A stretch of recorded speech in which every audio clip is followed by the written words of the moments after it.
routine video, we talked about how chlorine affects curly hair and the steps I take to protect my curls before swimming. Many of those same steps can also be helpful before a beach day. But beach days come with their own set of challenges. And while many of the same prep steps still apply, there are a few additional things worth keeping in mind. So today, I'm going to walk through some of the common beach day mistakes, a few things I personally do before and after the beach, and how I keep my curls healthy, manageable, and easier to care for throughout the summer. One of the biggest mistakes people make is assuming that the beach and the pool affect the hair the same way. While there is some overlap, they're actually very different environments. In a pool, the primary concern is usually chlorine. At the beach, you're often dealing with multiple factors at the same time. Saltwater, wind, humidity, sun exposure, and sometimes hours spent outdoors. That's one reason you may notice your hair feels very different after a beach day compared to a day at the pool. For example, salt water can leave the hair feeling dry, rough, or more tangled than usual. And when you combine that with wind and a full day outside, it can become much easier for knots and tangles to form. Sand can also become trapped in the hair, especially if you're swimming near the shoreline or spending time playing in the sand. And depending on your hair length and texture, that can make the tangling afterwards even more challenging. That's why many of the same prep steps I talked about on my pool day routine still apply. I still like to wet my hair first, apply a leave-in or conditioner, and secure my hair in a protective style. But at the beach, I'm also thinking about how to minimize tangling, reduce friction, and protect my scalp from prolonged sun exposure. One thing I find interesting is that some people actually love the way their hair looks after a day at the beach. And honestly, I can understand why. Beach hair has become popular for a reason. Some people notice more volume, more texture, or more separation between the curls and waves. In fact, products like sea salt sprays were designed to recreate that beachy look without having to go to the beach. The mistake, however, is assuming that because the hair looks good, it must also be benefiting from the experience. And that's not always the case. Not all hair responds the same way to beach environments. For example, someone with virgin hair may have a very different experience than someone with color-treated hair, heat damage, or hair that already struggles with dryness. That's one reason I think it's important to pay attention to how your hair feels after a beach day, not just how it looks. Because sometimes the hair can appear more textured or voluminous while still needing extra moisture and care afterwards. Another mistake that can come back to haunt you later is leaving the beach without rinsing your hair. I learned this lesson the hard way. The first time I went to the beach, I remember using the outdoor showers to rinse off my feet. But I didn't think to rinse my hair.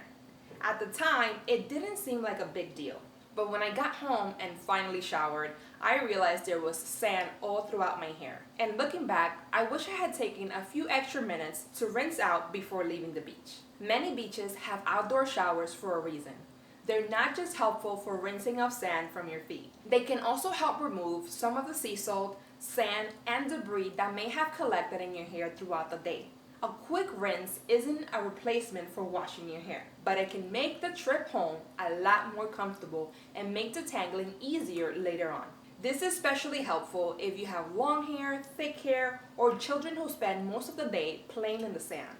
When people think about protecting their hair at the beach, they usually focus on the hair itself. But one area that can often get overlooked is the scalp. If you ever come home from the beach with a sunburned scalp, you already know how uncomfortable that can be. This is especially common along parts, thinning areas, or hairstyles that leave more of the scalp exposed to the sun. For example, certain braided styles can expose larger sections of the scalp than you may be used to. And while protective styles can be great for reducing tangles, it's important to think about how much sun exposure your scalp is getting. This becomes even more important if you're spending several hours outdoors and don't have a hat or other form of protection. If UV exposure is a concern for you, there are also products designed specifically for the hair and scalp. For example, Moroccan oil makes a protect and prevent spray for color-treated hair, and Kula makes a scalp and hair sunscreen mist that can be applied along exposed areas of the scalp. I'll link both of those in the description below.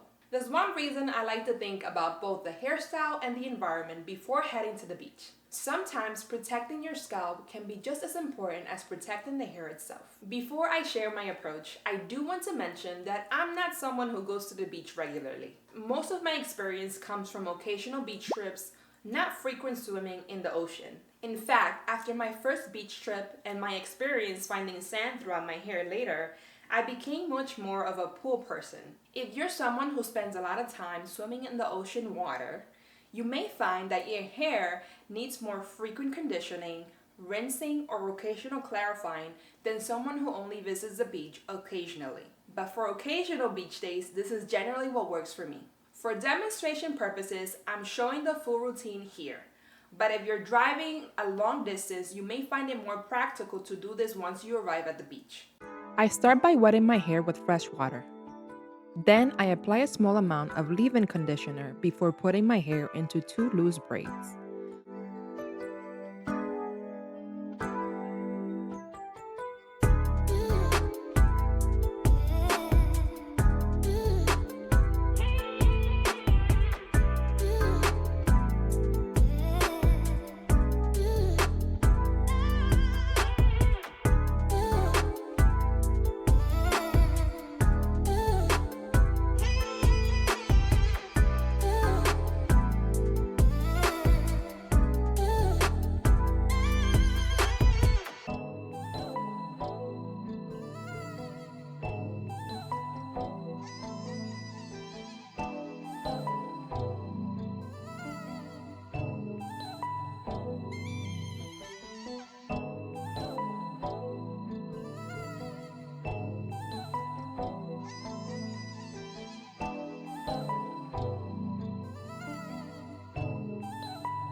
Once the braids are finished, I pin them up into a crown.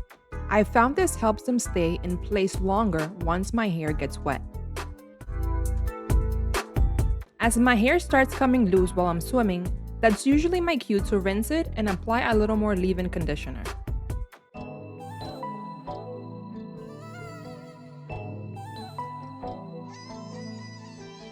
If you spend long periods in the ocean or swim multiple days in a row, you may also find yourself rinsing and reapplying conditioner more often to keep your hair hydrated throughout the day.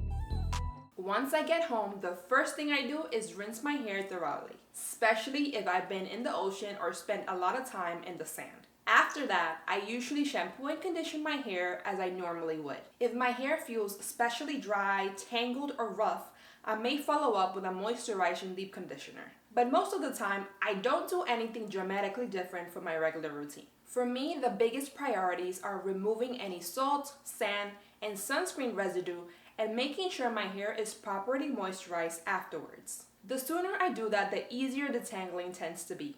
And if you spend the entire day outside, it's also a good opportunity to check your scalp for any signs of irritation or sun exposure. Beach days don't have to be stressful. For curly hair, most of the time, a few simple adjustments before and after the beach can make a big difference. For me, that means keeping my routine simple, protecting my hair from unnecessary tangling, remembering to rinse my hair before leaving the beach, and paying attention to both my hair and my scalp. If you haven't already, you can also check out my pool day routine video, where I talk about protecting curly hair from chlorine exposure. And if you're looking for product recommendations, I'll have those linked in the description below. If you have your own beach day routine or tips that work well for your curls, feel free to share them in the comments. I'd love to hear what works for you.